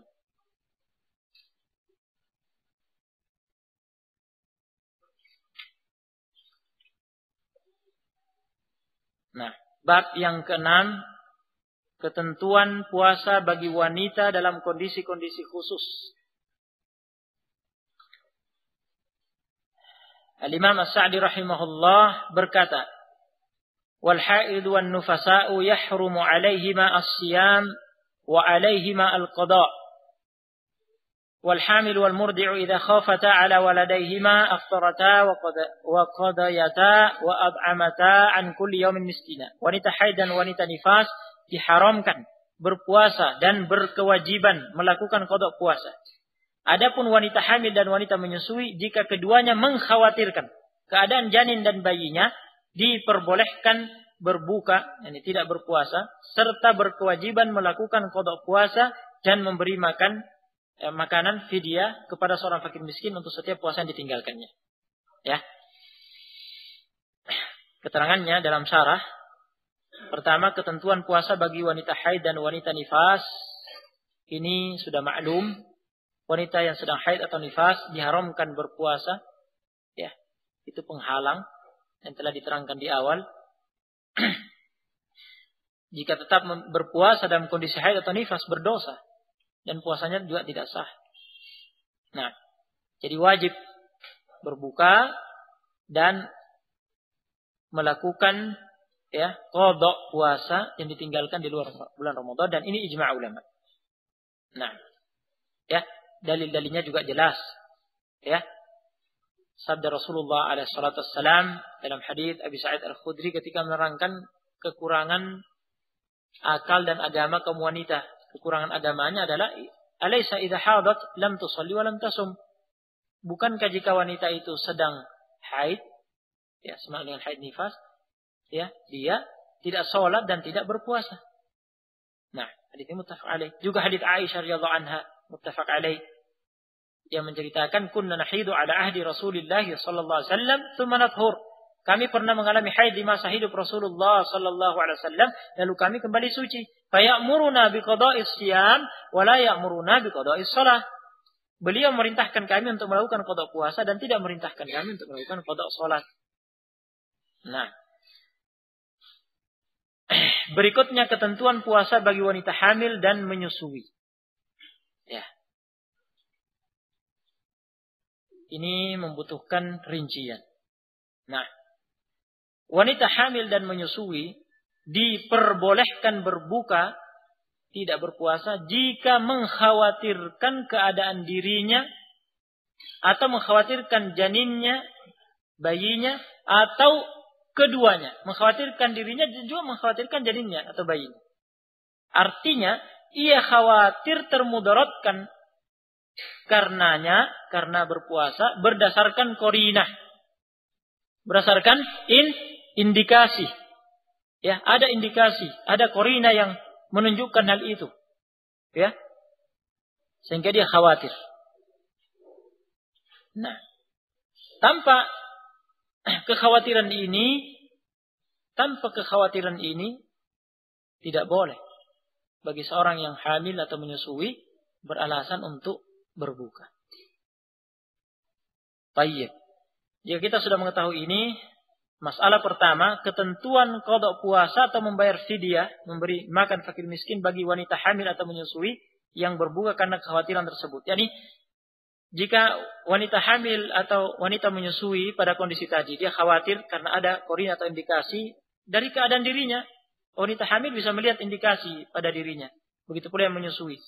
Nah, banyak wanita yang hamil itu lemah kondisinya, fisiknya. Nah, bahkan ada sebagian yang hamil tidak bisa apa-apa, bisanya tiduran. Nah, ini kan jelas indikasinya. Sebagian wanita menyusui juga ada indikasi yang menunjukkan seperti itu, sehingga dia khawatir. Tapi ada sebagian, masya Allah. Nah, karena fisiknya bagus, kemudian suplemennya juga mantap, minum, makan daging, sayur, minum susu, buah, masya Allah, jadi nggak masalah dia hamil, tapi biasa-biasa saja. Nah, tidak ada indikasi yang membahayakan jika dia berpuasa. Nah, yang seperti ini, tidak boleh beralasan untuk berbuka. Nah, jika memang kondisinya mengkhawatirkan dirinya karena indikasi, kemudian dia berbuka, itu udzur baginya. Tetapi apa kewajibannya setelah itu? Apakah dia wajib mengqadha di luar bulan Ramadan atau wajib mengganti dengan fidyah, membayar fidyah? Ini diperselisihkan oleh ulama. Nah, ini diperselisihkan oleh ulama. Yang kita dengar dari matan, dari As-Sa'di rahimahullah, itu mazhab al-Imam Ahmad. Bahwa wanita hamil atau menyusui yang berbuka karena mengkhawatirkan kondisi dirinya jika berpuasa, diwajibkan melakukan qada puasa. Apabila ia berbuka karena khawatir terhadap kondisi janin atau bayinya, di samping diwajibkan untuk melakukan qada puasa karena telah berbuka, ia juga diwajibkan membayar fidyah karena berbuka untuk maslahat, untuk kepentingan pihak lain. Namun rincian pendapat ini lemah. Mewajibkan dua perkara di samping qada juga bayar fidyah ketika faktor yang menyebabkannya berbuka adalah kekhawatiran terhadap janinnya atau bayinya dengan alasan dia berbuka di samping berbuka. Di samping dia telah berbuka berarti dia harus qada. Dia melakukan itu karena untuk maslahat orang lain, yaitu janinnya atau bayinya, sehingga wajib membayar fidyah. Ya, ini mewajibkan sesuatu yang tidak jelas dalilnya, sehingga ini lemah. Nah, lebih kuat daripada pendapat ini, pendapat kedua, yaitu yang mutlak mewajibkan membayar fidyah. Baik berbuka untuk maslahat dirinya sendiri atau pihak lain, yakni janinnya atau bayinya. Ya, ataupun maslahat keduanya, dia khawatir dirinya juga khawatir janinnya, bayinya. Wajibannya adalah membayar fidyah. Ini yang menjadikan kuat pendapat ini karena difatwakan oleh sebagian sahabat Ibnu Abbas dan Ibnu Umar radhiyallahu anhum. Oleh karena itu Syekh Al-Albani memilih pendapat ini. Nah, baik. Tetapi jika dicermati dari segi makna, pendapat ini ada kelemahannya. Ya, karena wanita hamil dan wanita yang menyusui pada kondisi ini, puncak-puncaknya jika ditinjau dari segi makna, dia berudzur untuk berbuka, puncaknya karena dia seperti orang yang sakit. Dia seperti orang yang sakit. Dan orang sakit yang ada harapan sembuh nanti. Yani ada, ditunggu satu saat dia berhenti hamil dan kuat. Ditunggu yang menyusui berhenti menyusui dan kuat. Berarti lebih tepat disamakan secara tinjauan makna, secara metode kias, dianalogikan dengan orang yang sakit. Jadi lebih kuat ya daripada pendapat ini adalah pendapat yang ketiga yang mengatakan wanita hamil atau menyusui ya yang berbuka diwajibkan melakukan qada puasa. Baik ia berbuka untuk maslahat dirinya, untuk pihak lain maupun untuk maslahat keduanya. Kewajibannya adalah mengqada puasa di luar bulan Ramadan. Ya, alasannya apa yang telah kita dengar. Wanita hamil atau menyusui keadaannya seperti keadaan orang sakit dan musafir yang terkadang merasa berat untuk berpuasa. Sehingga hukum wanita hamil atau menyusui lebih tepat disamakan dengan hukum orang sakit dan musafir secara qiyas yang tepat. Di samping itu yang menguatkan ini, Rasulullah sallallahu alaihi wasallam telah menyebutkan wanita hamil atau menyusui sejajar dengan musafir dalam hadis Anas bin Malik Al-Ka'bi radhiyallahu anhu yang telah disampaikan sebelumnya. Ya, lihat hadisnya kembali di catatan kaki, hadis Anas bin Malik Al-Ka'bi. Inna Allah Ta'ala wada'a 'anil musafiri syatrus salati was-shauma 'anil musafiri wa 'anil murdi wal hubla. Sesungguhnya Allah SWT telah meringankan dari seorang musafir setengah dari salatnya dengan cara qasar yang menjadi syahid setelahnya, serta meringankan pula kewajiban puasa dari seorang musafir, wanita menyusui dan wanita hamil. Nah, di sini Rasulullah SAW mensejajarkan dalam satu hadis keringanan bagi musafir, bagi wanita menyusui dan wanita hamil untuk berbuka. Ya. Sementara kita sudah tahu bersama bahwa seorang musafir yang berbuka kewajibannya apa? Mengqadha. Nah, berarti begitu pula wanita hamil dan wanita yang menyusui, ya, kewajibannya adalah mengqadha seperti halnya musafir. Nah, pendapat ini yang memfatwakan dari kalangan salaf adalah dari kalangan tabi'in Ibrahim bin Yazid An-Nakha'i, Al-Hasan Al-Basri, Atha bin Abi Rabah dan Abu Hanifah. Ya. Pendapat ini, karena kuatnya pendapat ini difatwakan oleh Asy-Syaikh Ibnu Baz bersama Al-Lajnah Daimah, Asy-Syaikh Ibnu Utsaimin dan Syekhuna Muqbil Al-Wadi'i rahimahumullah. Nah, wallahu a'lam, pendapat ini yang terkuat. Yang terakhir yang telah kita dengar, kewajibannya mengqadha puasa di luar bulan Ramadan, bukan bayar fidyah. Masalah kedua, ya, timbul pertanyaan, bagaimana dengan wanita yang Masya Allah, ya, tiap 2 tahun melahirkan, rapat, ya, barusan melahirkan, menyusui, sedang menyusui, lahir lagi, alhamdulillah, rezeki dari Allah Subhanahu wa taala, jalan terus. Nah, kapan ini mengqadhanya? Sudah dihitung ini, dikalkulasi sudah 100. Nah, sudah lebih mungkin. Ya, ini masalah kedua ini. Seorang wanita merasa berat sekali untuk melakukan qada puasa sebanyak 3 atau 4 kali di Ramadan karena harus hamil dan menyusui secara berturut-turut. Apakah ia mendapat keringanan untuk mengganti kewajiban qada puasa tersebut dengan membayar fidyah? Ya, ini dengan alasan itu tadi, kemudian beralasan kalau begitu diganti saya dengan fidyah. Jawabannya Al-Lajnah Daimah yang diketuai oleh Ibnu Baz berfatwa menjawab pertanyaan ini. Tidak mengapa bagi wanita tersebut untuk menunda qada puasanya karena rasa berat yang dialaminya akibat hamil dan menyusui yang berturut-turut. Ya. Jadi selama dia hamil, menyusui dan kondisinya memang berat, ya, seperti tadi diterangkan, ya, sehingga dia berudzur, ya, tidak mengapa. Nah, kapan saja ia memiliki kemampuan, ia pun berkewajiban untuk segera melaksanakan qada puasanya, karena ia terkena ketentuan hukum puasa yang sama dengan orang sakit, ya. Kemudian menyebutkan ayat وَمَنْ كَانَ مَرِيضًا أَوْ عَلَى سَفَرٍ فَعِدَّةٌ مِنْ أَيَّامٍ أُخَرَ. Nah, orang yang sakit atau safar kemudian tidak berpuasa, kewajibannya adalah mengqadha. Al-Lajnah Daimah menegaskan wanita tersebut tidak diwajibkan membayar fidyah. Jadi menunggu sampai dia memang kuat. Kalau dia sudah istirahat, tidak hamil lagi, tidak menyusui lagi, disitulah dia mengqadhanya. Ya, jadi diperbagus saja catatannya, disimpan yang rapi, ya, jangan sampai hilang. Nanti lupa jumlahnya. Nah, ya.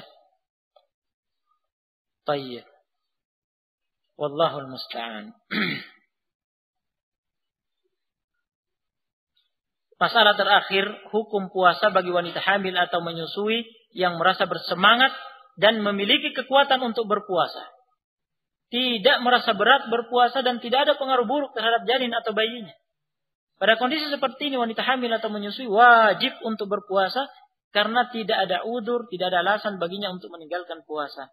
Ini difatwakan oleh Syekh Al-Utsaimin dan Al-Lajnah Daimah yang diketuai oleh Ibnu Baz. Ya, bab yang ke-7, ketentuan bagi orang yang tidak mampu lagi berpuasa. Sepertinya ini yang terakhir malam ini insyaallah.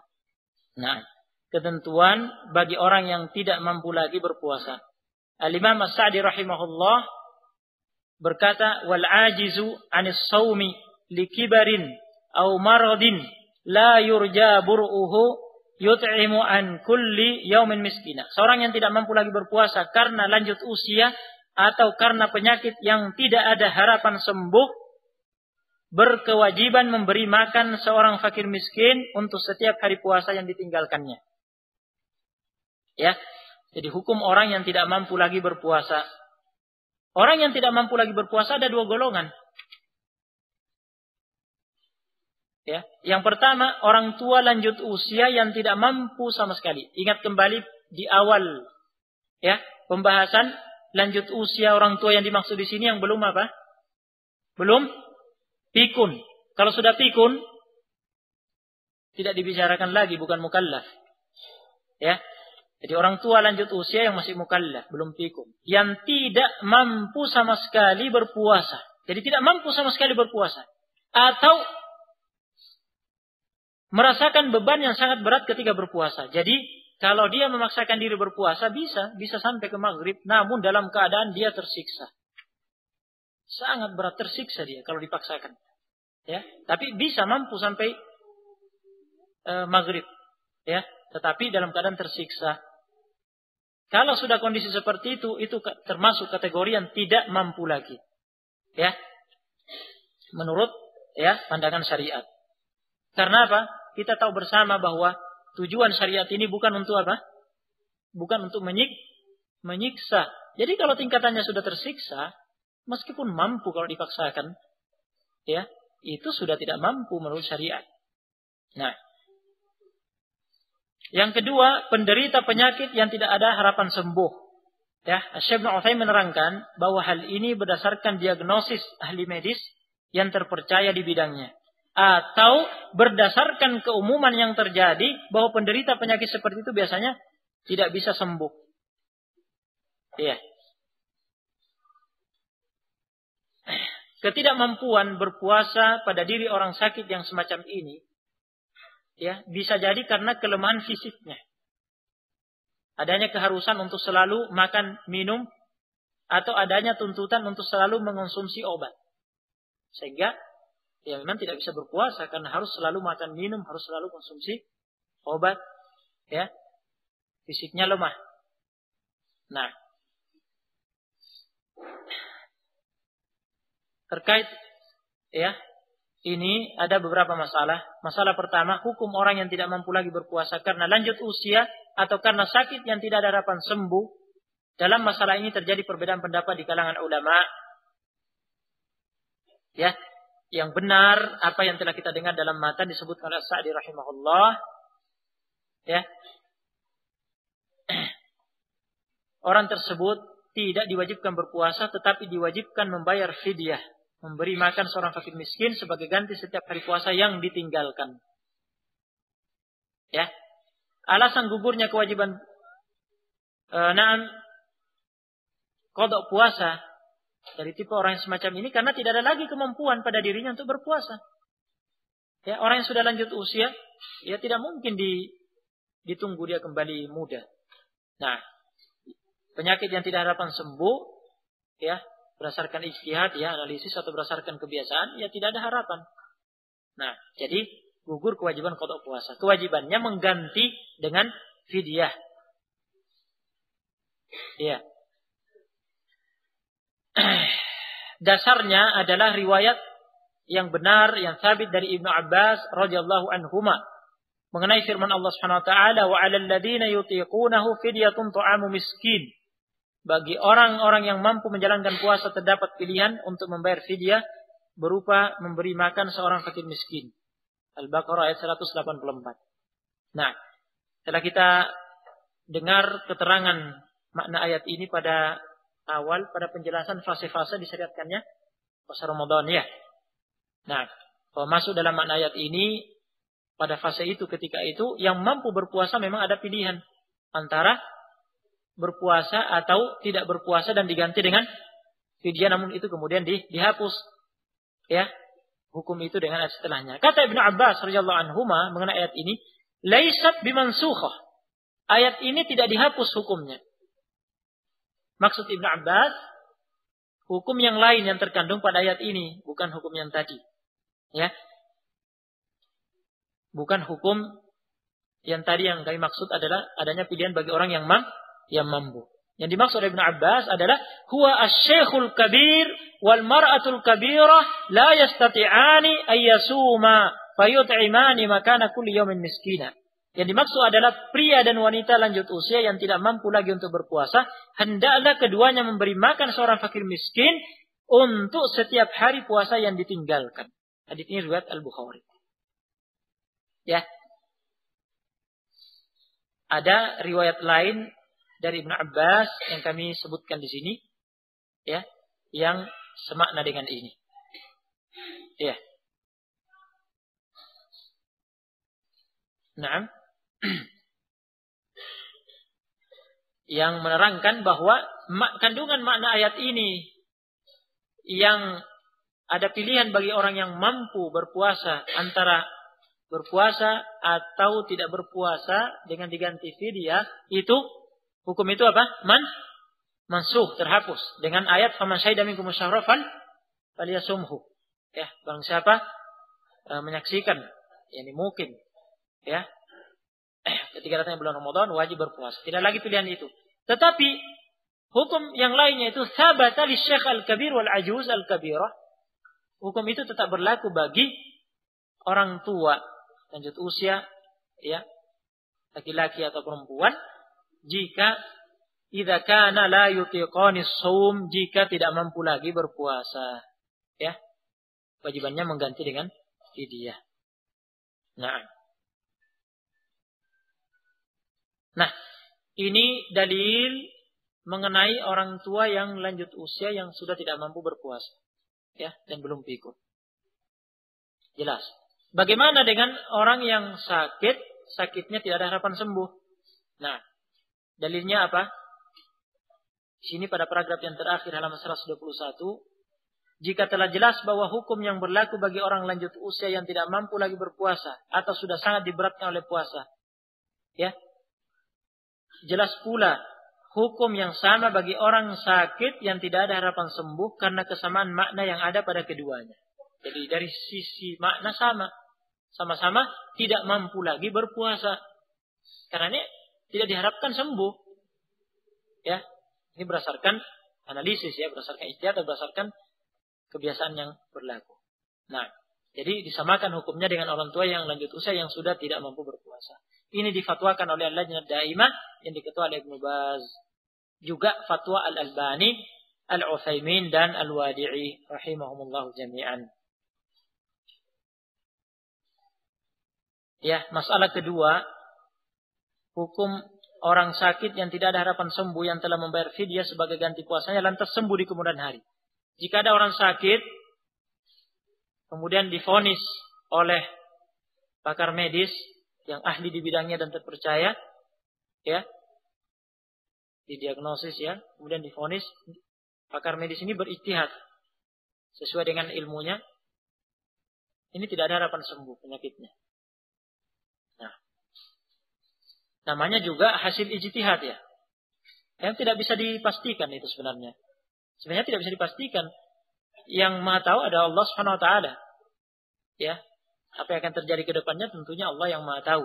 Namun ini hasil ijtihad, sifatnya ghalabatul dzan. Ghalabatul dzan rajih, artinya dugaan kuat, hasil ijtihad, analisis. Ya, memang berhak berijtihad di sini.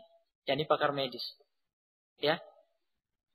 Dan dalam syariat ada dalil yang menunjukkan beramal dengan ghalabatul dzan jika tidak bisa sampai pada tingkatan yakin. Nah, di sini tingkatannya beramal dengan sesuatu yang sifatnya ghalabatul dzan. Atau berdasarkan kebiasaan yang berlaku, penyakit jenis ini tidak ada harapan sembuh. Biasanya begitu. Ya, ghalabatul dzannya dugaan kuatnya begitu. Nah, kemudian dia menjalani hukum ini. Dia pun selama sakitnya membayar fidyah. Tetapi Allah menentukan lain ke depannya. Karena mungkin kemajuan teknologi kedokteran misalnya, ya, ditemukan obat atau alat yang bisa, ya, mengobati dengan izin Allah Subhanahu wa taala, bisa sembuh. Ternyata Allah menakdirkan dia sembuh. Nah, bagaimana dengan yang telah dia lakukan sebelumnya? Dia sudah terlanjur membayar fidyah sebagai pengganti puasa-puasa yang ditinggalkannya. Apakah itu lantas dianggap batal? Kemudian harus mengqadha sekarang? Ya, jawabannya yang benar tidak. Ya, di sini kami nukil keterangan Ibnu Qudamah dalam kitab Al-Mughni, dan ini juga telah ditegaskan oleh Asy-Syaikh Al-Utsaimin dan Al-Lajnah Daimah yang diketuai oleh Ibnu Baz. Apa yang telah dia lakukan ketika itu? Dia beramal, ya, sudah berdasarkan tuntutan syariat. Karena hukum bagi orang yang, ya, seperti itu keadaannya adalah bayar fidyah, dan dia sudah menjalaninya sesuai dengan hukum syariat. Selesai urusannya. Adapun kemudian Allah menakdirkan lain, dia ternyata sembuh, tidak masalah.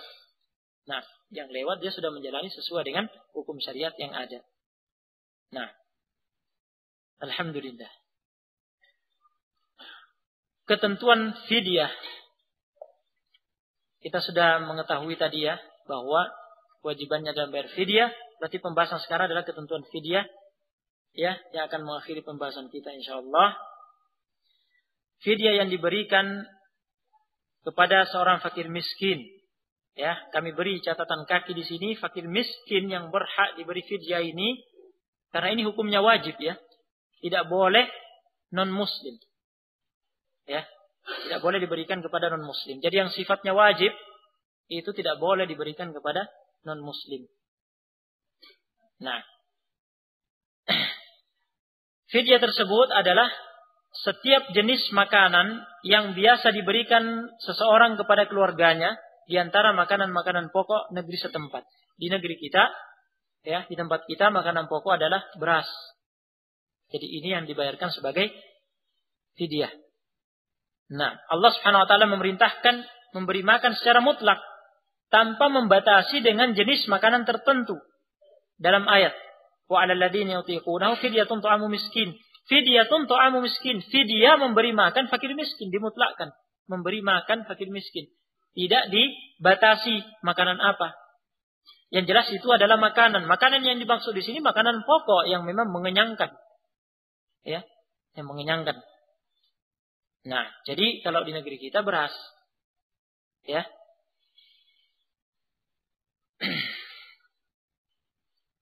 Masalah pertama terkait dengan ini, yaitu tata cara pemberian fidyah, membaginya dalam keadaan mentah atau dalam bentuk makanan yang siap dikonsumsi. Ada perbedaan pendapat di antara ulama. Ada yang mengatakan, fidyah itu tidak boleh diberikan dalam bentuk makanan yang siap dikonsumsi, dalam bentuk nasi, misalnya itu tidak boleh. Harus dalam bentuk beras. Ada yang berpendapat seperti itu. Tetapi yang benar, pendapat yang mengatakan, boleh. Boleh dalam bentuk beras, boleh dalam bentuk nasi. Ini yang benar. Karena Allah Subhanahu wa taala memutlakkan fidyatun ta'amu miskin, membayar fidyah memberi makan fakir miskin. Ya, memberikan dalam bentuk beras itu masuk dalam makna memberi makan fakir miskin, memberikan dalam bentuk nasi juga masuk dalam makna itu. Jadi sama, tidak ada bedanya. Nah, masalah kedua, ukuran fidyah yang wajib diberikan. Masalah ini juga diperselisihkan ulama. Ada yang mengatakan harus, ya, ada yang mengatakan 1 mud cukup. Ya, 1 mud cukup. Ada yang mengatakan harus minimalnya setengah sa'. Jadi harus setengah sa'. Ya, harus setengah sa'. Nah, istilah sa' dan mud ini, 1 sa' itu 4 mud. 1 sa' 4 mud. Iya, jadi kalau setengah sa' berarti berapa mud? 2. Jadi ada yang mengatakan mempersyaratkan harus 2 mud, harus setengah sa'. Kurang dari itu tidak sah. Ya. Ada yang mengatakan 1 mud cukup. Jumhur ulama mengatakan 1 mud cukup. Ya.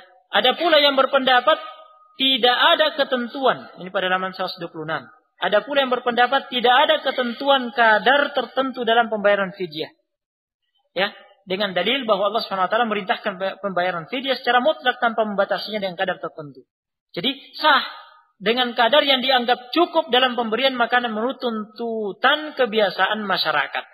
Jadi kalau memberikan beras dengan jumlah yang beras itu kalau dimasak oleh satu orang fakir miskin, kenyang dia, cukup.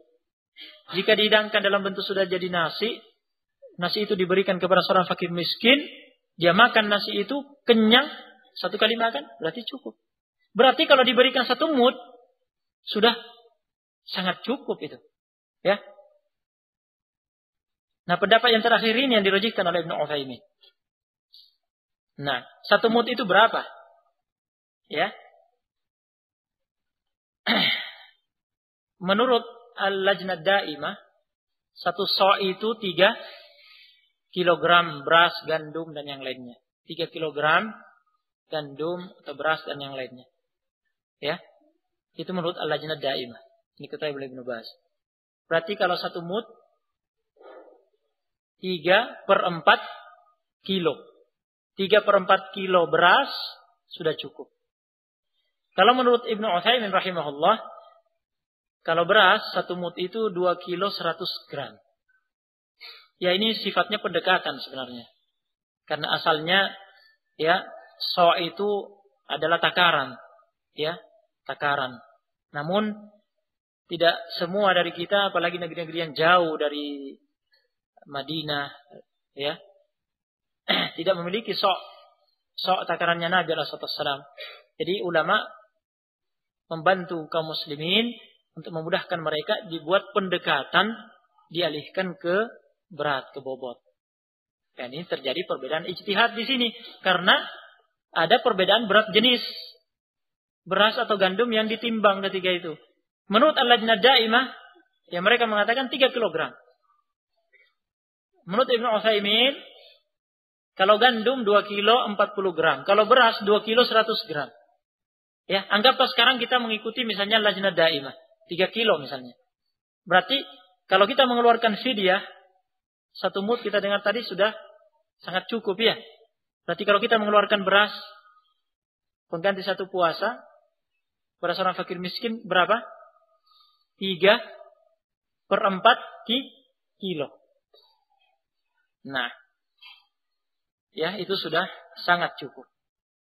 Nah, seandainya kurang dari itu, tidak sampai 1 mud. Yang jelas itu kalau dimasak oleh seorang fakir miskin, jadi nasi, kemudian dia makan, 1 kali makan, kenyang, itu sudah cukup. Nah, jadi ini yang benar dalam masalah ini. Ya. Jadi yang wajib berasnya tadi atau nasinya. Adapun tambahannya, pelengkapnya itu hanya tambahan. Itu hanya disunnahkan, afdol. Seperti kata Ibnu Utsaimin rahimahullah. Jadi afdolnya jika dilengkapi dengan sayur, dengan ya tahu, tempe, ikan, ya, telur. Tergantung kemampuan lauk pauknya. Nah, jangan sampai terbalik. Jangan sampai terbalik.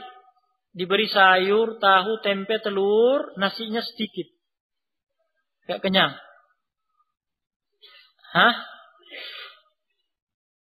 Tidak sah nantinya.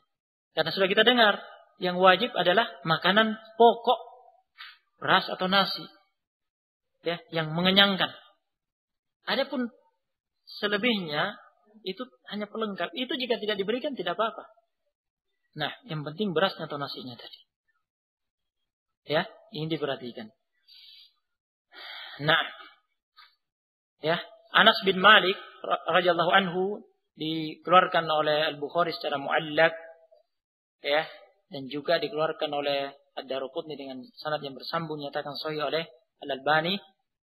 Kami sebutkan asarnya di sini, pernah ya tidak berpuasa 1 bulan penuh di bulan Ramadan. Nah, Anas bin Malik membuat makanan jafnah, yakni 1 mangkuk besar. Ya, makanan yang dibuatnya namanya sarid.